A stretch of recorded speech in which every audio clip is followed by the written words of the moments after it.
Hey everyone, it's Sekaar, and today we're going to be going over my Magicka Necromancer build that I've been using for the Update 41 patch. Before we get started, this is a Magicka Necromancer at the end of the day. It is not by any means best in slot as far as the PvP meta goes, because every class is just simply better than MagCro in my opinion. Every single other class just performs better. But that being said, this is the absolute best build that I came up with to make Magicka Necromancer work, and it actually does work in a lot of cool ways, and I actually do enjoy it. It's just at the end of the day, it is Magicka Necromancer, so it does always feel like it's lacking something compared to the other classes. Also, real quick, if you're not subscribed to the channel, please do that. That'd be awesome. All right, so no more talking. Let's get on with the build. So we're going to be an Orc on our Necro. Orc, in my opinion, is best in slot as far as the damage races go, because that extra little bit of damage you get from that is huge, and also the reduced cost on your sprinting, and also just all that is really huge for your overall just running sustain. And I just really like Orc. That extra damage is so unbelievably nice, and it's really been one of my favorite races to use lately. Also, we're going to be Vampire Stage 3 because that Undeath passive is absolutely massive. The less damage we have, or less health we have, the less damage we take. So overall, I think that Vampire is huge. Definitely go Stage 3. Also, we're going to be using the Apprentice for our Mundus Stone. That's going to increase our maximum spell damage as much as possible. So moving on to our attributes, we're going to have 30 points into magic and then 34 points into health to give us a max magic pool of 19.8k, a max health pool of 33k, and a max stam pool of 17.6k. But don't worry, it's really more than enough. I definitely don't feel like I'm lacking at all in that. So moving on to our gear, we're going to be using Way of the Fire as a body set. This is going to be on our body at all times. That way this is always proccing.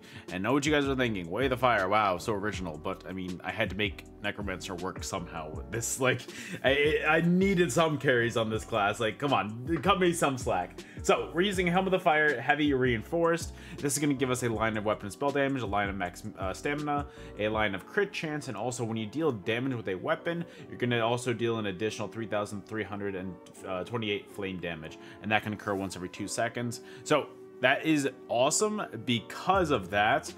So we have an ability. I'm just going to talk about it right now. That way, you know, you guys can see my logic in this.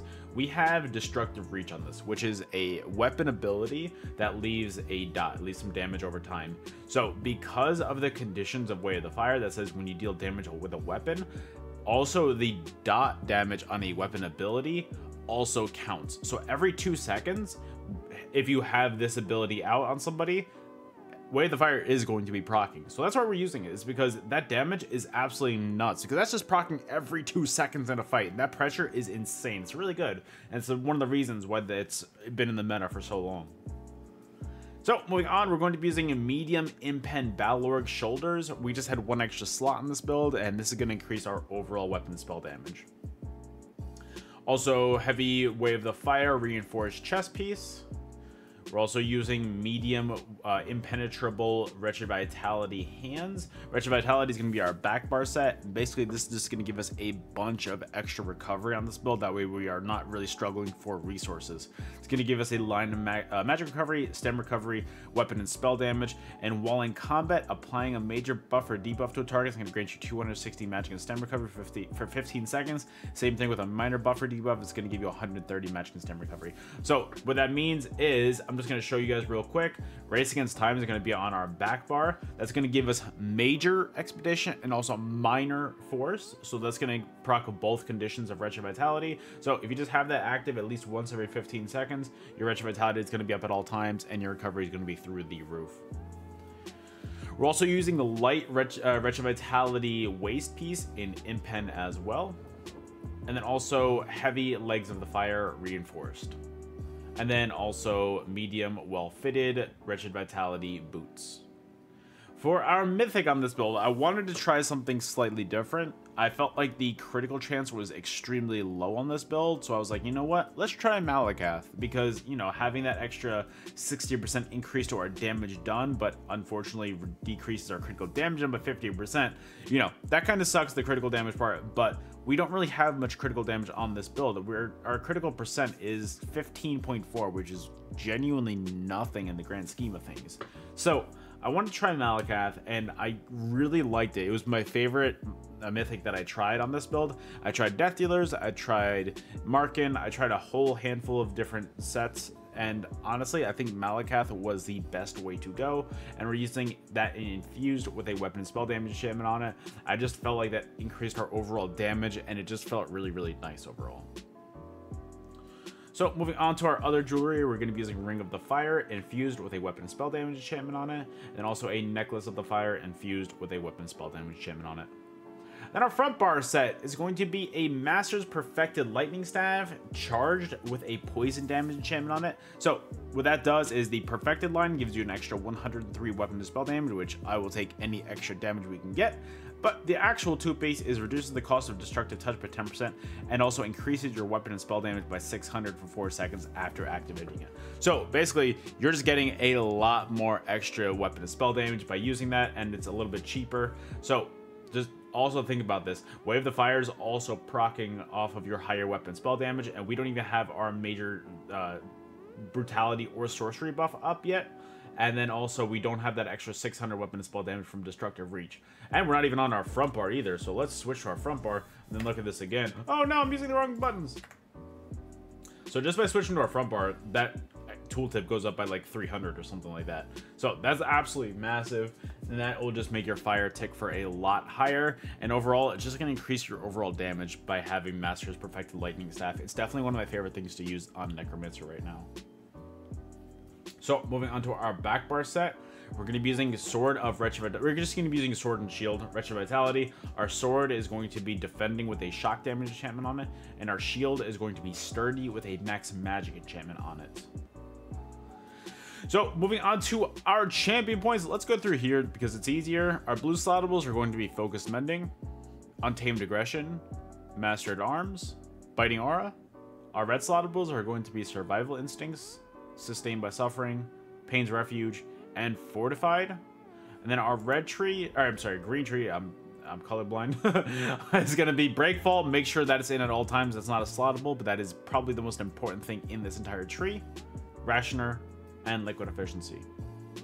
Alright, so let's look at our skills next. Our main spammable on this build is going to be Shock Reach. It's going to be what's proccing your Master's Lightning Staff. And also, it's a halfway decent spammable when you have all of your Brutality and Sorcery buffs up. It's actually got a decent tooltip for the most part, but that dot is really what's important.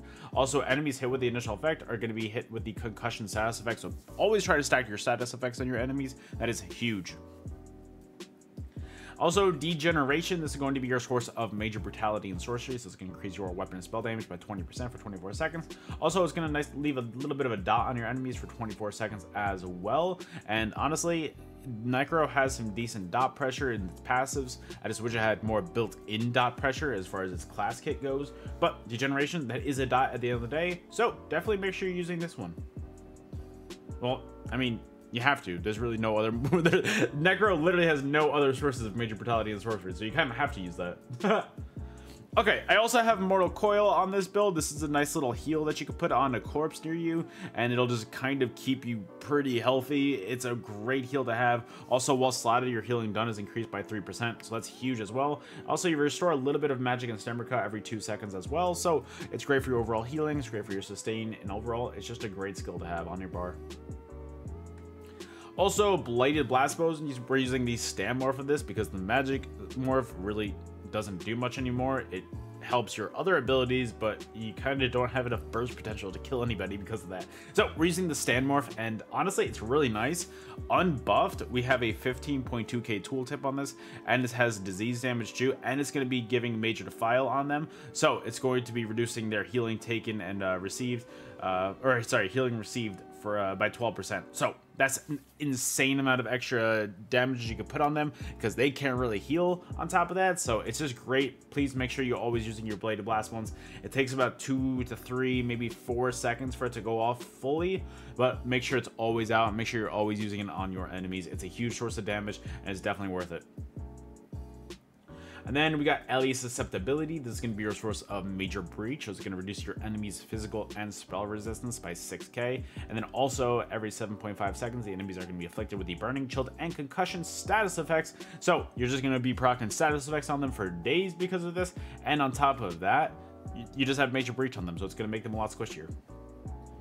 And then I've got Dawnbreaker because Dawnbreaker is an amazing ultimate. I really wouldn't use any other ultimate on this build personally because this is just a great little kind of cheap ult to use. And on top of that, it also increases your overall weapon spell damage just by having it slotted. So it's just going to increase your other abilities as well. And it's just a great combo for your blast ones as well. If you can time them all correctly, it's actually a pretty lethal combo. And then also we got Spirit Guardian. This is a multifaceted build, or skill, sorry. This is going to be a little bit of a heal. It's not too much of a heal. It's not the kind of thing that's going to make or break you. But at the end of the day, it's also going to give you 10% damage mitigation. So you can see that middle paragraph right there. While active, 10% of the damage you take is transferred to the Spirit instead. So that's huge, huge, huge, huge, huge, huge for your tankiness. Also, there is a passive in here. Where is it? There is a passive that right here. While you have a Sacrificial Bones, Skeletal Mage, or Spirit Mender active, your health, magic, and stamina recovery is increased by 200. So that recovery is huge. Please make sure it's out because that's going to help your overall recovery, as well as a little bit of healing, as well as your tankiness as well. So please make sure Spirit Guardian is always out. We also have Race Against Time on this build, and I know I discussed it earlier with the Wretched Vitality conditions, but I'm just going to go over it again real quick. It's going to give you major expeditions, so it's going to make you really fast. And also on top of that, you're going to get Minor Force, so it's going to increase your critical damage on by 10%, which doesn't really matter on this build too much because we have Malekith on. But most importantly, this is going to be your snare removal. So activating this ability is going to remove all snares and immobilizations for you and grant you immunity to them for 4 seconds. So if you're stuck in a little area, people are CCing you down, hit Race Against Time, and you're fast, get out of that situation. Also, Resolving Vigor. This is a nice 5-second heal over time that when comboed with Mortal Coil in your front bar, it's really hard to just get you low with those 2 heals. It's great. Also on top of that, it's going to give you Minor Resolve, so it's going to increase your physical and spell resistance by 3k, so it makes you a little bit tankier as well. I also have Resistant Flesh on here. This is going to be your burst heal on this build. So when you're taking too much damage, your Resolving Vigor, your Spirit Guardian, and your Mortal Coil aren't healing you enough, and you need a little bit more, hit at Resistant Flesh. This is going to be the highest amount of healing you can get on a single ability on this build, and it's definitely worth it for this.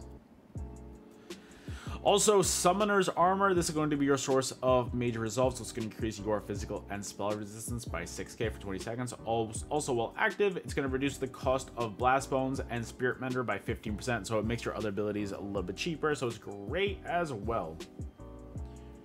And then on the back bar, we've got Ravenous Goliath, because this is kind of your get out of jail free card. When you're taking too much damage, this is just going to instantly get you right back up to full health plus an extra 30,000. So it's going to make you have a lot of health, and it's going to make you pretty tanky as well. So while transformed, your light attacks restore 631 health, and your fully charged heavy attacks are going to restore 1578 health. So really, you don't need to heavy attack too much.